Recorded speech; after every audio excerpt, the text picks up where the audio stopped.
Starting with Tetris and Game Boy, humanity has always dreamed of having some kind of portable gaming device. In the past few years, this market has been dominated by the Nintendo Switch, and recently Steam Deck burst into it. Big, a little strange and apparently still dumb. There's a request for such devices. But the question is, what shape, what look should a compact gaming device have? Asus, for example, believes that it should be a gaming tablet. ROG Flow Z13 is a gaming tablet with a 13-inch 4K touchscreen display, a magnetic keyboard and an impressive feature set. It's a cross between a tablet that you can watch series on, a laptop that you can work on, and a game console that you can play on. It is very different from the usual iPad or Samsung tablets because it's significantly thicker, 1.2 cm, and heavier, almost 1.2 kg. Most of all, it is similar to Microsoft Surface tablets. It has the same retractable kickstand on the back, clip-on keyboard and stylus support. ROG Flow Z13 is made entirely of metal and the screen is protected by tempered glass. The kickstand is adjustable over a very wide range. The tablet can be placed almost horizontally or placed almost vertically, and at the same time the kickstand is strong and reliable. And at the back you can find an extremely unusual element, a glass insert, through which you can see the motherboard. This window is highlighted to the bit of the keyboard. It can light up in any color, and is essentially just a decoration and nothing more. But the beautifully stylized cuts in the upper part are not only a design element. Two coolers are hidden under them, through which cold air enters and the hot air is blown out through radiators and openings on the top end. ROG Flow Z13 has 4 ports. Thunderbolt 4 is used for charging or for connecting a monitor, a large USB 2.0 is clearly for peripherals, a microSD card reader, and an XG mobile interface for connecting a proprietary external video card. There is also a headphone output and small pocket, unscrewing which you get access to the M2 SSD. This is essentially the only available option for a self-upgrade. There are also cutouts for 2 speakers on the case. They are loud but not create any rich bass. You can watch the series, but as for video games, then only with headphones.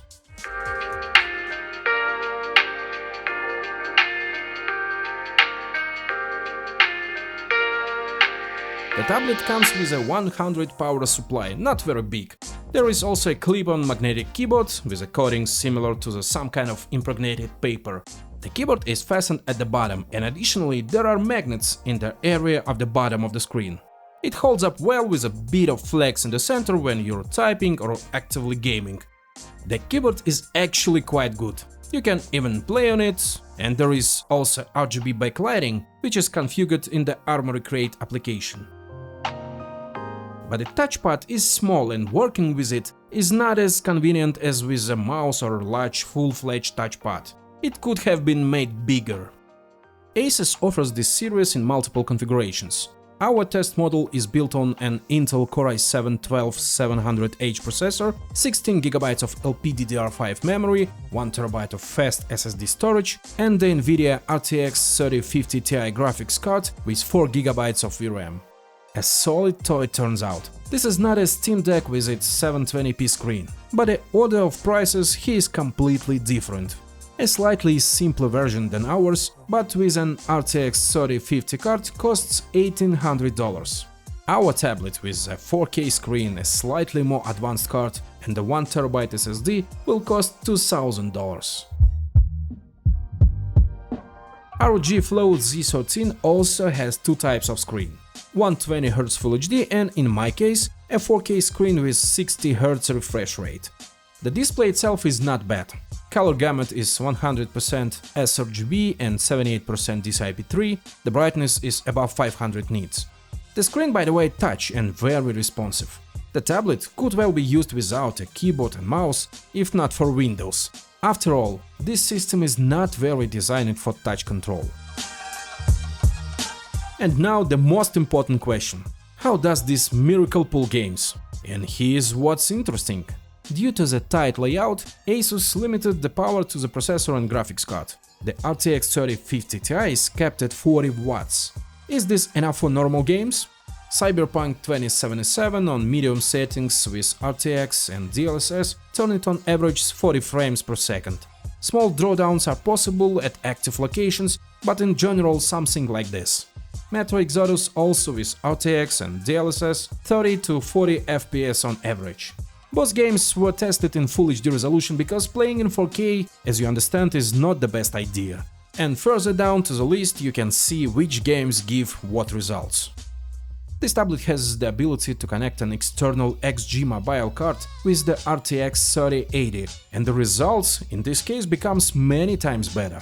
But honestly, who will care this external card with them, let alone shell out an extra $1,500 for it, is a big question.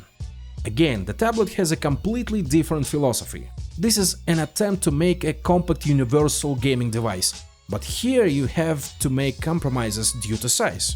Here, by the way, also has its own nuances. ROG Flow Z13 is larger than both Steam Deck and Switch. This tablet can't exactly be called compact, but the idea itself is interesting, and here is why. Playing on the Switch is more convenient because we are used to this form factor. On the other hand, you can't watch TV shows online or reduce spreadsheets, you can't edit videos or chat on Zoom, and you can do all this on ROG Flow Z13. Let's look at a couple more tests. Performance in benchmarks is, of course, lower than that of large gaming laptops with the same hardware, but for such a device it is generally not bad.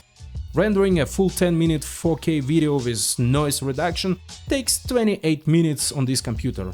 Not the most outstanding result, but it says that in principle on such a machine you can do editing and graphics and code. In quiet mode you don't hear or feel the coolers. The system cuts frequencies and power to reduce heat, and only in this mode Flow Z13 is comfortable to use in your hands like a regular tablet.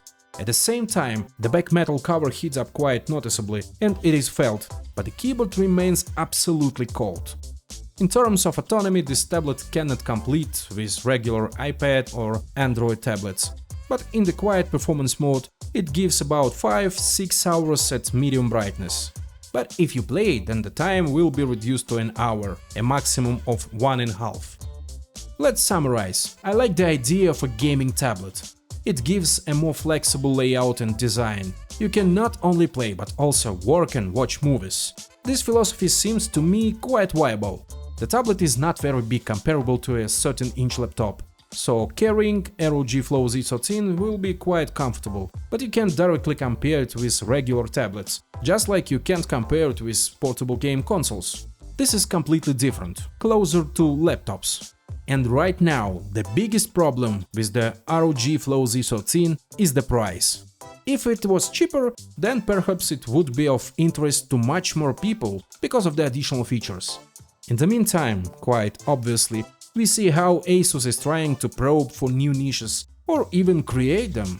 And if in a couple of years there will be a niche for gaming tablets, I won't be surprised at all.